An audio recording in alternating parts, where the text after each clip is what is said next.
ભાજપના ભ્રષ્ટ અધિકારીઓએ રાજકોટ અગ્નિકાંડમાં 28 નિર્દોષ લોકોના જીવ લીધા અને હવે જવાબ આપતા અધિકારીઓનો પસીનો કેમ છૂટી રહ્યો છે?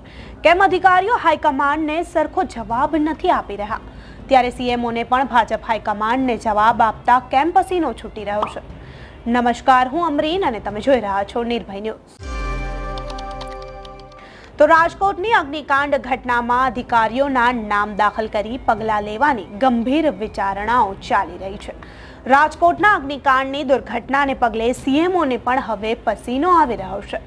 એક બાજુ ગેરકાયદે ગેમ ઝોન અને એન્ટરટેનમેન્ટ ઝોનના નીતિ નિયમો બનાવવાની તૈયારીઓ ચાલી રહી છે, ત્યારે બીજી બાજુ કરેલી ફરિયાદમાં આરોપી તરીકે અધિકારીઓના નામ દાખલ કરી તેમની ધરપકડ કરવી કે પછી કેમ તે મુદ્દે ગંભીરતાથી પણ વિચારણાઓ ચાલી રહી છે। ત્યારે ગાંધીનગરના મુખ્યમંત્રીના અધ્યક્ષ સ્થાને મળેલી બેઠકમાં રાજકોટની જે ઘટના સર્જાઈ તેમાં સંડોવાયેલા ભ્રષ્ટ અધિકારીઓ સામે મજબૂત સકંજો કસવા એન્ટી કરપ્શન બ્યુરોને પણ તપાસમાં સામેલ કરવાનો નિર્ણય લેવાયો છે। તો આ બેઠકમાં થયેલી આંતરિક ચર્ચાઓ પ્રમાણે રાજકોટમાં સસ્પેન્ડ કરાયેલા અને બદલી કરાયેલા ઉચ્ચ અધિકારીઓની બેનામી સંપત્તિની તપાસ કરવા માટે એસીબીની ટીમ એ પણ રાજકોટમાં ધામા નાખીને બેઠી છે। ત્યારે હમણાં જ જવાબદારીમાંથી ખસેડવામાં આવેલા એક અધિકારીની કરોડો રૂપિયાની સંપત્તિની વિગતો મળી છે।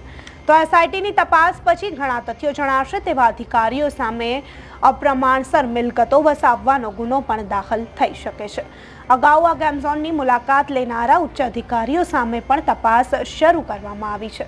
તો વહીવટી તંત્રમાં ઉપરથી નીચે સુધી ભ્રષ્ટાચાર થયો હોવાના કારણે અધિકારીઓએ આંખ મીચામણા શરૂ કર્યા છે, જેની સરકારે ગંભીર નોંધ લીધી છે। ત્યારે એક સિનિયર અધિકારીએ કહ્યું હતું કે અર્બન ગવર્નન્સમાં જો સરકાર ક્યાંય પણ નિયમોના મામલે સમાધાન કરશે તો તમે સમજી લેજો કે સરકાર ગુજરાતના શહેરોમાં ડિઝાસ્ટરના પાયાની ઈંટો મૂકી રહી છે। ત્યારે સચિવાલયમાં ચર્ચાઓએ જોર પકડ્યું છે કે ટીઆરપી ગેમ ઝોનની ઘટનાએ સાબિત કરી દીધું છે કે રાજકોટમાં કાયદાના શાસનનો અંત આવી ગયો છે।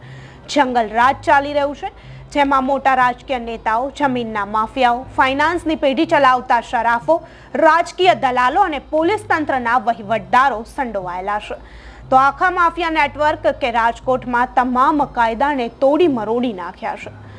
લોકસભા ચૂંટણીમાં પરસોત્તમ રૂપાલાનો ગુજરાતભરમાં ચાલતો વિરોધ ચરમસીમાએ રહ્યો અને ભાજપની વિરુદ્ધમાં નેગેટિવ કેમ્પેન પણ ચાલ્યું। ત્યારે એટલું ઓછું હતું ત્યાં રાજકોટનો અગ્નિકાંડ થતાં પડઘા ભાજપના દિલ્હી દરબાર સુધી પહોંચી વળ્યા। કોઈ પણ જાતના નીતિ નિયમો વગર ચાલી રહેલા ગેમ ઝોનમાં 28 લોકોએ જીવ ગુમાવ્યાના પગલે ભાજપ હાઈકમાન્ડે અને રાજ્ય સરકાર અને સંગઠનના કારોબારીઓએ જોરદાર ઠપકો પણ આપવામાં આવ્યો। તો 4 વર્ષ સુધી આ ગેમ ઝોન ચાલ્યો, તેમ છતાં તેની સામે કેમ કોઈ પગલાં લેવાયા નહીં તે મામલે ખુલાસો કરતા સીએમઓનો પણ પસીનો છૂટ્યો। એક તબક્કે એવી પણ છાપ પડી કે વહીવટી તંત્ર પર સરકારની પકડ જે છે તે ઓછી થઈ રહી છે, જ્યાં પોલીસની કામગીરીનો ભય હોવાની જગ્યાએ ભય ઓગળી રહ્યો છે।